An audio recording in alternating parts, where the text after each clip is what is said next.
ഞാൻ 2-ാം തീയതി വീഡിയോ ഇടുമെന്ന് ഞാൻ പറഞ്ഞിട്ടുണ്ടായിരുന്നു. അതിപ്പം കിട്ടിയാലും ഇടും, കിട്ടിയിട്ടില്ല ഇടും. ആക്ച്വലി അതൊന്ന് കുറച്ച് ഡിലേ ആയിട്ടുണ്ട് കിട്ടുന്നത്. പക്ഷെ അത് നമുക്കൊരു യാതൊരുവിധ ടെൻഷനും ഇല്ല, നമുക്ക് കിട്ടൂല എന്നുള്ളൊരു പേടിയും ഇല്ല. പിന്നെ അതിനെപ്പറ്റി നിങ്ങളാരും വേവലാതിപ്പെടാതിരിക്കുക ഒന്ന്. പിന്നെ രണ്ടാമത്തെ കാര്യം എന്ന് വെച്ചാൽ ഈ ഒരു കമ്പനി, ഈ ബാക്ക് കാണുന്നില്ല, മൾട്ടി ലെവൽ മാർക്കൻടൈൽ കമ്പനി സാധനം എന്തെല്ലാം കൊടുക്കുന്നത്.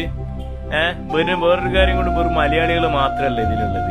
ഇന്ത്യയില് പല സംസ്ഥാനത്തിലുള്ള പല ജനങ്ങളുണ്ട് ഇതിൽ. അങ്ങനെയാണ് 1,80,00,000 എന്ന് പറയുന്നത്. അത് നിങ്ങൾക്ക് മനസ്സിലാക്കാം. പിന്നെ ഇതിന്റെ ഡിലേനെസ് വന്ന കാര്യം എന്ന് വെച്ചാൽ കുറെ ലീവുകൾ വന്നുകൊണ്ടാണ്.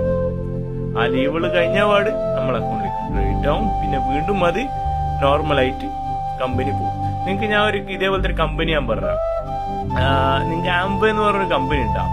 ഈ മണി ചെയിന് അല്ല, അത് ഡയറക്റ്റ് മാർക്കറ്റിംഗ് ആണ്.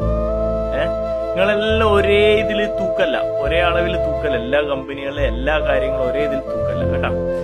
ഈ ആംബേ ഇന്നും നിലനിൽക്കുന്നത് കാരണം എന്നറിയാം, അവരുടെ പ്രൊഡക്ട്സ് ലോകോത്തര പ്രൊഡക്ട്സ് ആണ്. പക്ഷെ നമുക്ക് പറ്റൂല.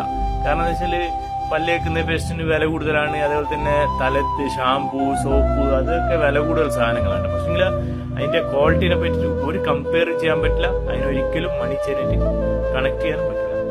പിന്നെ അതേപോലെ തന്നെ ഒരു മണി ചെയിൻ കമ്പനികളുണ്ട്, കുറേ വന്നിട്ടുണ്ട്, കുറേ പൊട്ടിപ്പോയിട്ടുണ്ട്. പക്ഷെ ഈ കമ്പനി വേറെയാണ്. നിങ്ങൾ എല്ലാം ഒരേ ത്രാസിൽ തൂക്കല്ല.